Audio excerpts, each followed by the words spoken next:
السلام علیکم ورحمۃ اللہ وبرکاتہ۔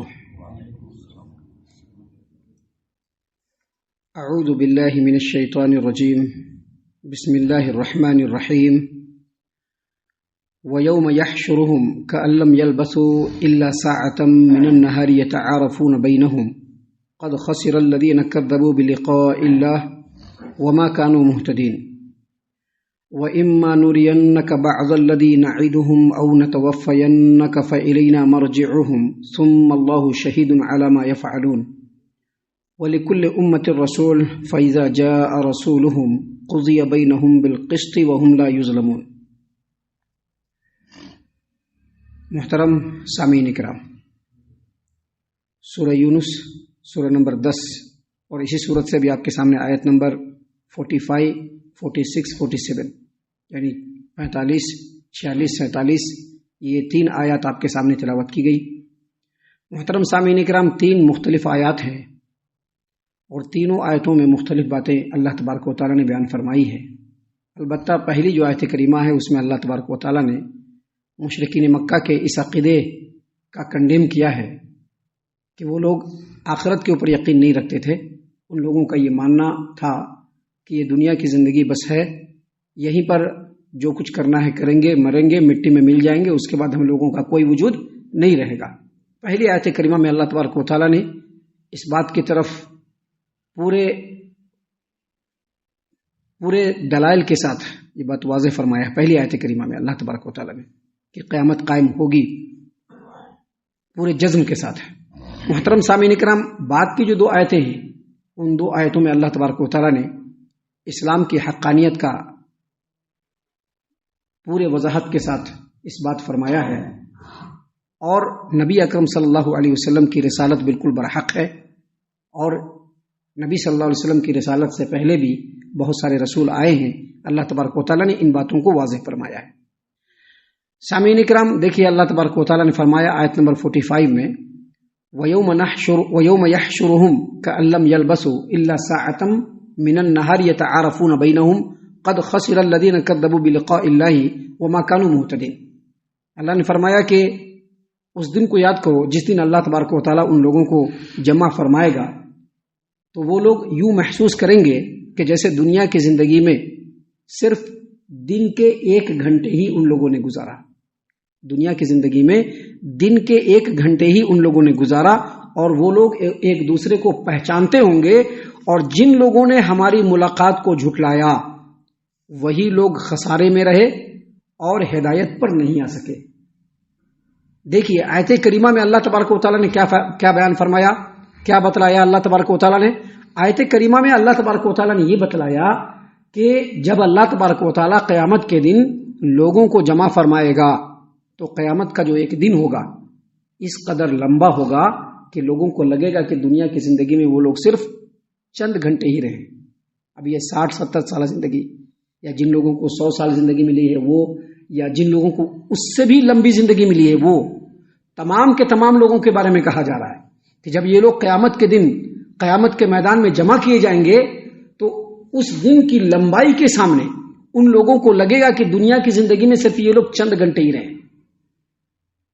اللہ تبارک و تعالیٰ کے کلام کے مطابق، نبی صلی اللہ علیہ وسلم کے فرمان کے مطابق، دنیا کی زندگی کے مقابلے میں آخرت کی جو زندگی ہوگی، ایک دن کا جو ایک دن ہوگا قیامت کا دن، وہ 50,000 سالوں کے برابر ہوگا۔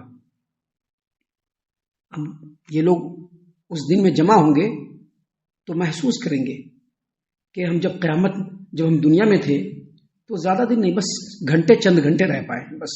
اب سوچ لیجئے گھنٹے چند گھنٹے ہم لوگ وہاں محسوس کریں گے، آج یہاں 50-60 سالہ زندگی کے لیے ہم لوگ پتہ نہیں کیا کیا کرنے پر تلے ہوئے ہیں۔ جو چیز سامنے آ رہا ہے ہم لوگ وہ تمام کام کرنے پر ہر وقت آمادہ ہیں۔ اس دنیا کی زندگی میں ہم لوگ اپنے پرائے کے لیے کیا کیا نہیں کرتے ہیں، اپنے بال بچوں کے لیے کیا کیا نہیں کرتے ہیں، اپنے باپ اور ماں کے لیے کیا کیا نہیں کرتے ہیں، اپنے رشتہ داروں کے لیے کیا کیا نہیں کرتے ہیں، ہر طرح کا تکڑم بیلنے کے لیے ریڈی رہتے ہیں۔ لیکن اللہ تبارک و تعالیٰ نے فرمایا وَيَوْمَ يَحْشُرُهُمْ كَأَن لَّمْ يَلْبَثُوا إِلَّا سَاعَةً مِّنَ النَّهَارِ، جب ان لوگوں کو قیامت کے دن قیامت کے میدان میں جمع کیا جائے گا تو ان لوگوں کو محسوس ہوگا کہ ہم لوگ دنیا کی زندگی میں دن کے چند گھنٹے یا 1 گھنٹے ہی رہے. اور آگے فرمایا یتعارفون بینہم، سارے کے سارے لوگ جمع کریں گے، سارے کے سارے لوگ جب جمع ہوں گے، اللہ جمع فرمائے گا تو لوگ ایک دوسرے کو دیکھ کر کے پہچانیں گے، یہ شبیر بھائی، یہ حضرت ہیں، یہ ہمارے ابا ہیں، یہ ہمارے اماں ہیں، یہ ہمارے فلاں ہیں، ان سے فلاں وقت ملاقات ہوئی تھی. سب لوگ ایک دوسرے کو پہچانیں گے، لیکن پہچاننے کے بعد بھی پہچاننے کی کوشش نہیں کریں گے. اب یہ ہے نا، بھائی صاحب ہیں، ان کا کچھ کام ہے، حالانکہ وہ ناجائز ہے پھر بھی کر دیتے ہیں نا کہ بھیا ہے، بھائی ہمارا ہے، کیسے چھوڑ دیں. لیکن قیامت کے دن نہیں چلے گا. اللہ تبارک و تعالیٰ نے قرآن کریم میں دوسرے مقام پر فرمایا ہے یوم یفر المرء من اخیہ، بھائی کو دیکھے گا بھاگ کھڑا ہوگا. وامہ وابیہ، ماں دنیا میں کتنا لاڈ کرتی تھی لیکن ماں کو دیکھتے ہی بھاگ کھڑا ہوگا، باپ کو دیکھتے ہی بھاگ کھڑا ہوگا. وصاحبتہ وبنیہ، دوسروں کو چھوڑ دیجئے، بیوی جو پہلو میں لگ کر کے تھی اس دنیا میں، اس روئے زمین پر، اس بیوی کو دیکھ کر کے آدمی بھاگ کھڑا ہوگا، بال بچوں کو دیکھ کر کے بھاگ کھڑا ہوگا. کیوں؟ لکل امرئ منہم یومئذ شأن یغنیہ، اس دن تو سب کو اپنی ہی پڑی ہوگی، سب کو اپنی پڑی ہوگی. تو یہ تمام باتیں ہیں جو آیت کریمہ سے ثابت ہوتی ہیں. لیکن اس آیت کریمہ سے اللہ تبارک و تعالی مشرکین کو اور تمام لوگوں کو یہ بتلانا چاہ رہا ہے کہ قیامت ہر حال میں قائم ہوگی، کوئی اس سے بچ نہیں سکتا. کوئی اگر یہ عقیدہ رکھتا ہے کہ قیامت کے دن ہم نہیں جا پائیں گے یا قیامت غلط ہے، اس کی یہ سوچ اور اس کا یہ عقیدہ اور اس کی یہ فکر غلط ہے. اللہ نے آگے کیا فرمایا؟ قد خسر الذین کذبوا بلقاء اللہ وما كانوا مہتدین، جن لوگوں نے ہماری ملاقات کے دن کو جھٹلایا. ابھی جھٹلانے کے 2 طریقے ہیں، بتلا دیتا ہوں، میں پہلے بھی بتلایا ہے اور آج پھر بتلا دیتا ہوں. جھٹلانے کا ایک طریقہ ہے کہ منہ سے انکار کرتے ہیں، اور جھٹلانے کا ایک طریقہ یہ بھی ہے کہ سنیں گے لیکن کریں گے وہی جو ہمارے دل کے اندر ہے، جو ہماری سوچ کے اندر ہے، جو ہمارے من کے اندر ہے، بس ہم وہی کام کریں گے. یہ بھی انکار کرنا ہوا. اللہ نے فرمایا قد خسر الذین کذبوا بلقاء اللہ وما كانوا مہتدین، جن لوگوں نے ہمارے ملاقات کے دن کو جھٹلایا وہ لوگ خسارے اور نقصان میں رہے قیامت کے دن پہنچنے کے بعد. کیوں؟ کیونکہ نتیجہ ان کی امید کے خلاف آیا ہے. امید کیا تھی؟ مر جائیں گے، مرنے کے بعد زمین میں مل جائیں گے، پورا جسم اور ہڈیاں مٹی میں مل کر کے سڑ گل جائیں گی، پھر کوئی پوچھنے والا نہیں ہوگا. امید تو یہ تھی، لیکن امید کے خلاف کیا ہوا؟ اللہ تبارک و تعالیٰ نے دوبارہ میدان محشر میں گھسیٹ لیا، جس کی وجہ سے کیا ہوا؟ کچھ بھی تیاری قیامت کی نہیں کر پائے. دنیا کے دلچسپیوں میں ہی کھوئے رہے، ہمیشہ دنیا کی دلچسپیوں میں ہی کھوئے رہے، جس کی وجہ سے کوئی تیاری نہیں کر پائے، نقصان میں آ گئے. اور چونکہ قیامت کی کوئی فکر نہیں تھی، قیامت کا انکار تھا، تو ہدایت کے راستے پر بھی نہیں آ پائے. یہ اتنی سی بات اللہ تبارک و تعالیٰ نے یہاں پر اس پہلی آیت کریمہ میں بیان فرمائی. محترم سامعین کرام، دوسری آیت کریمہ میں اللہ تبارک و تعالیٰ نے کفار و مشرکین کو یہ بتلا دیا کہ یہ اسلام بالکل برحق ہے، دین اسلام بالکل برحق ہے. اسلام ہمیشہ دلائل و براہین کے اعتبار سے ہمیشہ غالب رہے گا، کبھی بھی کوئی اس کو پسپا نہیں کر پائے گا. قیامت کی صبح تک کوئی بھی دین اسلام کو پسپا نہیں کر پائے گا. پارٹلی جزوی طور پر کہیں پر لوگ مسلمانوں کو زخم پہنچا دیں گے، ایسا ہو سکتا ہے، کہیں پر مسلمانوں کا خسارہ کر دیں گے، جانی مالی نقصان کر سکتے ہیں، ایسا ہو سکتا ہے، لیکن اسلام کو کبھی بھی مغلوب اور مقہور اس روئے زمین پر کوئی بھی نہیں کر سکتا. اللہ تبارک و تعالیٰ نے یہاں پر اپنے پیارے رسول صلی اللہ علیہ وسلم کو مخاطب کرتے ہوئے فرمایا وَإِمَّا نُرِيَنَّكَ بَعْضَ الَّذِي نَعِدُهُمْ أَوْ نَتَوَفَّيَنَّكَ. محمد صلی اللہ علیہ وسلم، ہم نے ان لوگوں سے جس عذاب کا وعدہ کیا ہے اس میں سے بعض عذاب آپ کی زندگی میں ہی آپ کو دکھلا دیں گے، چاہے تو آپ کی زندگی میں ہی دکھلا دیں گے اور چاہے تو آپ کی موت کے بعد بھی دکھلائیں گے. نبی صلی اللہ علیہ وسلم آئے، دین اسلام کو پیش کیا، توحید کی دعوت دیا، تو کفار و مشرکین دشمن ہو گئے. جو اسلام لانے والے تھے وہ اسلام لا کر کے اسلام کے جھنڈے کے تلے آ گئے.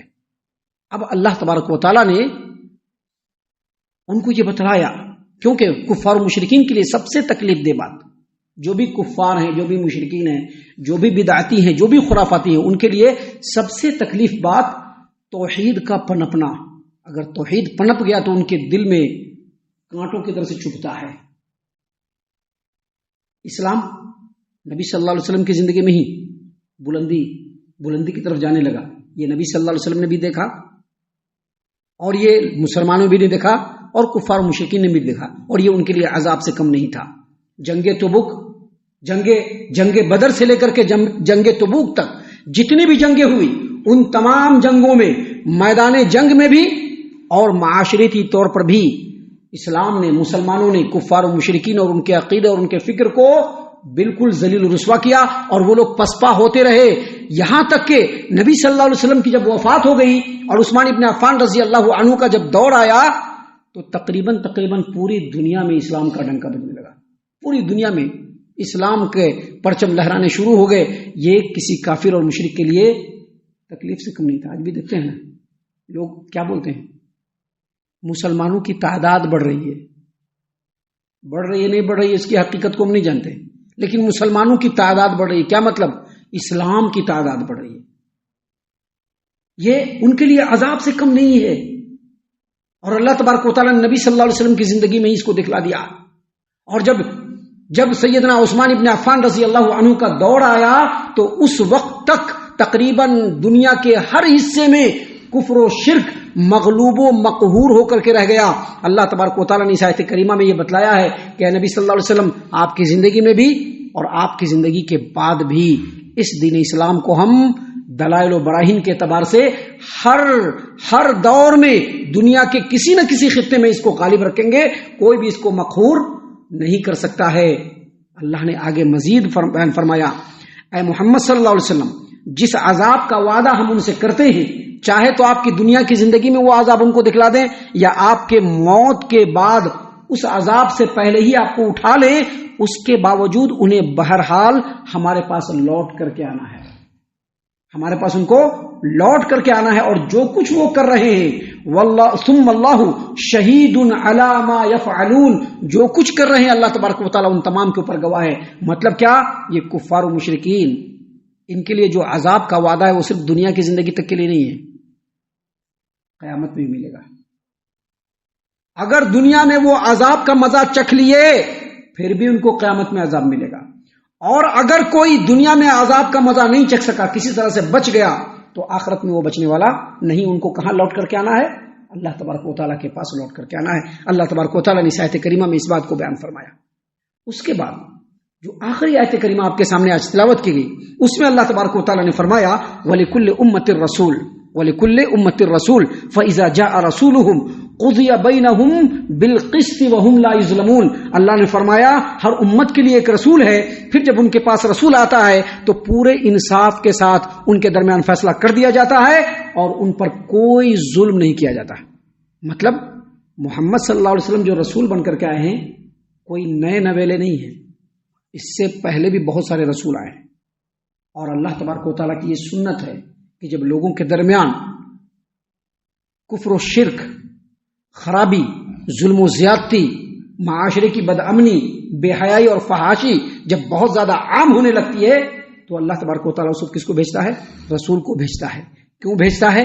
تاکہ وہ لوگوں کے درمیان اللہ کے پیغام کو سنائے اور اللہ تبارک و تعالیٰ کی حجت لوگوں کے اوپر کمپلیٹ ہو جائے. اب جب رسول آتے ہیں تو کچھ لوگ کیا کرتے ہیں؟ رسول کے اوپر ایمان لے آتے ہیں، اور کچھ لوگ رسول کی مخالفت کرتے ہوئے رسول کے در پہ آزار ہو جاتے ہیں اور وہیں سے جنگ شروع ہو جاتی ہے. سرد و گرم دونوں جنگ شروع ہو جاتی ہے. اور ایسے وقت میں اللہ نے وعدہ کر کے رکھا ہے کہ جو حق پرست ہوں گے اللہ اسی کا ساتھ دے گا، دوسروں کا ساتھ نہیں دے گا.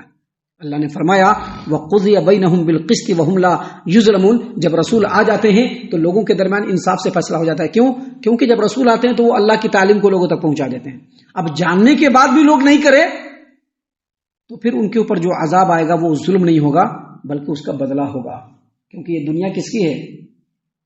اللہ کی ہے، کسی کے باپ کی نہیں ہے. یہ کسی کے باپ کی یہ دنیا نہیں ہے. یہ دنیا کس کی ہے؟ اللہ کی ہے. اس دنیا کے اندر انسان ہو، جاندار ہو، کیڑے مکوڑے ہو، ان کی زندگی کس کی ہے؟ اللہ کی دی ہوئی ہے، کسی کے باپ کی دی ہوئی نہیں ہے. سانس جو لے رہے ہیں تو وہ اللہ تبارک و تعالیٰ کے حکم سے لے رہے ہیں، کھا پی جو رہے ہیں وہ اللہ کے حکم سے کھا پی رہے ہیں، زندگی کے جو بھی ایام گزر رہے ہیں وہ بھی اللہ تبارک و تعالیٰ کے حکم سے ہی گزر رہے ہیں۔ اب اللہ تبارک و تعالیٰ کی دنیا، اللہ کی دی ہوئی زندگی اور اللہ کی نعمتوں سے شاد کام ہو رہے ہیں، اور اللہ تبارک و تعالیٰ کا پیغام ہمارے پاس پہنچا اور ہم نے اس کو نہیں مانا تو عذاب کا آنا لازمی ہے۔ یہ اللہ کی طرف سے ظلم نہیں بلکہ عین انصاف ہے۔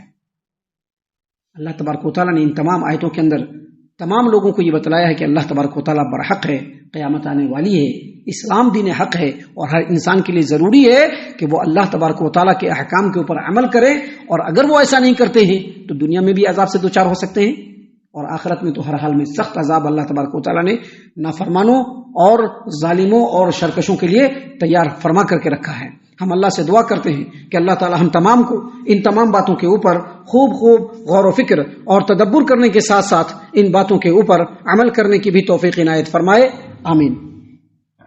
اللہ تعالی ہم تمام کو صحیح معنوں میں پکا سچا مومن مسلمان بنائے، اللہ اور اس کے رسول صلی اللہ علیہ وسلم کی اطاعت و فرما برداری کرنے والا بنائے، صحابہ کرام رضی اللہ عنہم کے طریقے پر چلنے والا بنائے، جنت الفردوس میں جگہ عطا فرمائے۔ اے اللہ ہم تمام کو جہنم سے پناہ دے، اے رب العالمین ہم تمام کو جہنم سے پناہ دے، اے مالک الملک ہم تمام کو جہنم سے پناہ دے، آمین یا رب العالمین، وما علینا الا البلاغ المبین۔ تبارك الذي نزل الفرقان على عبده ليكون للعالمين نذيرا